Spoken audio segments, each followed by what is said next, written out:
نیت کرو کا مطلب کیا ہے؟ ہم نے عرض کی ایک شخص گھر سے باہر نکلتا ہے، آپ اس سے پوچھ رہے ہیں گھر سے باہر کیوں آئے ہو، وہ آپ کو کہتے ہیں میں گوشت لینے کے لیے جا رہا ہوں. تو یہ تو بہت سمپل ہے، یہ جواب جو ہے یہ بہت ہی آسان جواب ہے. نماز کیا کر رہے ہو؟ نماز پڑھ رہا ہوں. مسجد میں کیوں آئے ہو؟ نماز پڑھنے کے لیے آیا ہوں. اچھا کہاں جا رہے ہو؟ مجلس سننے جا رہا ہوں. کیا کر رہے ہو؟ مجھ سے پوچھیں گے، بولوں گا لیکچر دے رہا ہوں، مجلس پڑھ رہا ہوں، دعائے مکارم اخلاق پڑھ رہا ہوں. کون سی زیارت پڑھ رہے ہو؟ زیارت عاشورہ پڑھ رہا ہوں. یہ جوابات جتنے بھی ہیں یہ بہت سمپل. یہاں مراد وہ نہیں ہے. یہاں مراد کون سی ہے؟ کیوں گھر سے باہر آئے ہو؟ گوشت لینے کے لیے جا رہا ہوں. سوال یہ کیوں گوشت لینے جا رہے ہو؟ نماز پڑھ رہے ہو؟ اچھا کیوں نماز پڑھ رہے ہو؟ اعتکاف میں بیٹھے ہو؟ کیوں اعتکاف میں؟ امام زمانہ کا انتظار کر رہے ہو؟ کیوں انتظار کر رہے ہو؟ العجل العجل یا امام زمانہ کہہ رہے ہو؟ کیوں کہہ رہے ہو؟ دعا کرتے مولا امام زمانہ کا ظہور جل فرما دے، تو جواب آتا ہے ہاں الہی آمین. کیوں امام زمانہ کے ظہور کا انتظار کر رہے ہو؟ تو آج جب تک انسان اس کیوں کو نہ سمجھے. ایک جوان نے کہا کہ مولانا اس حالات میں کرونا ہے اور دوسرے مسائل ہیں تو امام زمانہ کا ظہور بڑا قریب ہے، تو کیا امام آ جائیں گے یا مولا کیوں نہیں آتے؟ تو میں نے سوال کیا چلو امام زمانہ آ گئے، آپ کیا کرو گے؟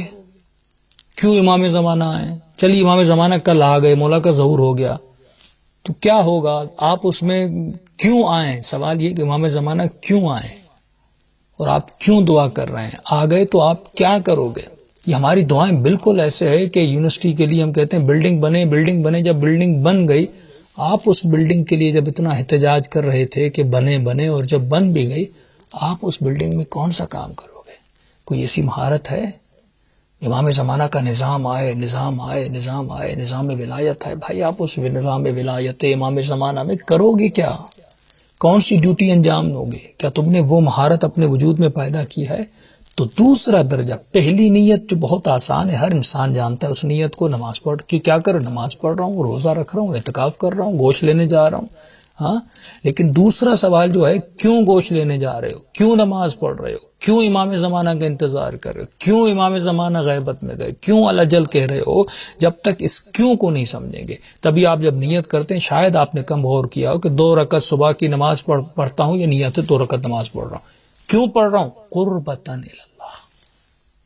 نماز کیوں پڑھ رہا ہوں؟ قربتاً اللہ، تاکہ اللہ کے قریب ہو جاؤں. پھر آگے سوال کیوں اللہ کے قریب ہو جاؤں؟ جب تک انسان اس دوسرے درجے تک نہیں پہنچتا، یہاں سے مراد وہی دوسری نیت ہے، جب تک انسان اس دوسری نیت کو نہیں سمجھتا. اور ہم نے اس کے ثواب اس کو بیان بھی کیا کہ جو انسان تخلیص النیہ من الفساد، نیت کو فساد سے خالص کرنا. عزیز نماز شبر نے بھی پڑھی، نماز لشکر یزید نے بھی پڑھی، اور دوسری طرف نماز حسین کے لشکر میں بھی ادا ہو رہی تھی. ان سے پوچھا جائے کہ تم کیا کر رہے، وہ بھی کہیں گے نماز پڑھ رہے ہیں. اور مولا حسین کے کسی صحابی سے پوچھا جائے آپ کیا کر رہے، وہ بھی کہیں گے نماز پڑھ رہے ہیں. لیکن حسین کے صحابی کو پتا تھا میں نماز کیوں پڑھ رہا ہوں، ان کو نہیں پتا تھا نماز ادھر قتل.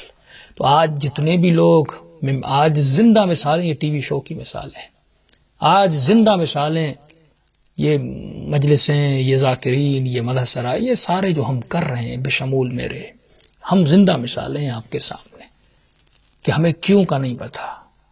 عمل تو انسان انجام دے رہا ہے، لیکن وہ تخلیص العمل، اس عمل میں وہ خالصی نہیں ہے، کیونکہ نیت خالص نہیں ہے. اس انسان کو پتا ہی نہیں کہ میں کیوں کر رہا ہوں. جب تک اس کیوں میں خدا خدا خدا، جب تک اس میں اللہ اللہ اللہ نہیں ہوگا، یعنی خالصتاً اللہ ہو، ایک ایسا فلٹر جس میں کچرا بھی ڈالو تو اس کچرے کو وہ صاف کر کے نکالے، جب تک ہمارا وجود ایسا نہ بن جائے. کہ میں نے مثال دی تھی جوان نماز، رسول خدا نے فرمایا اس کی نماز کوے کی چونچ لگانے کی طرح ہے. مولا علی فرماتے اس کی عبادت اس گندے میلے کپڑے کی طرح ہے جس میں ملاوٹ ہی ملاوٹ ہے، خالص نہیں ہے. قرآن پڑھ رہا ہے لیکن قرآن اس پہ لعنت بھیج رہا ہے. ذکر علی کر رہا ہے لیکن اس کے قصیدے میں گانے کی دھن ہے، اس میں ملاوٹ کر رہا ہے، اس میں بھی ملاوٹ کر رہا ہے. مجلس پڑھ رہا ہے لیکن اس میں واہ واہ لوگوں کی خوشامدی کی نیت ہے، خالص نہیں ہے. یا شہرت کے پیچھے، یا مال کے پیچھے، یا دولت کے پیچھے. ٹاک شوز ہو رہے ہیں کس کے لیے؟ ریٹنگ کے لیے. ہر کام لوگ کرنے کے لیے تیار ہیں تاکہ میری ریٹنگ بن جائے، میں مشہور ہو جاؤں، میرے 1 ملین سبسکرائبرز ہو جائیں. میں سب کچھ کرنے کے لیے تیار ہوں تاکہ یہ مجھے مل جائے. اب اگر اللہ کے نام سے شہرت ملتی ہے میں اللہ کا نام لوں گا کیونکہ ماہ مبارک ہے.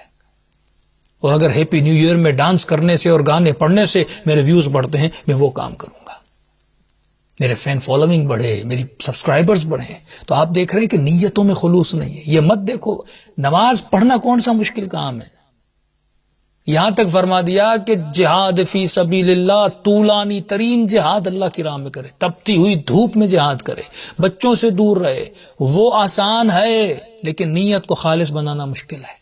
اور اگر کسی نے اپنی نیت کو خالص بنا لیا، اس کا عمل اس کے درجے سے کئی گنا زیادہ بلند ہے، اور جس نے نیت کو خالص بنا لیا خدا اسے قلب سلیم عطا کرتا ہے، سالم دل عطا کرتا ہے۔ میرے چھٹے امام فرماتے ہیں کہ صاحب نیت، جو صاحب نیت، سچی نیت کا جو مالک ہے وہ سچے قلب سلیم کا مالک ہے۔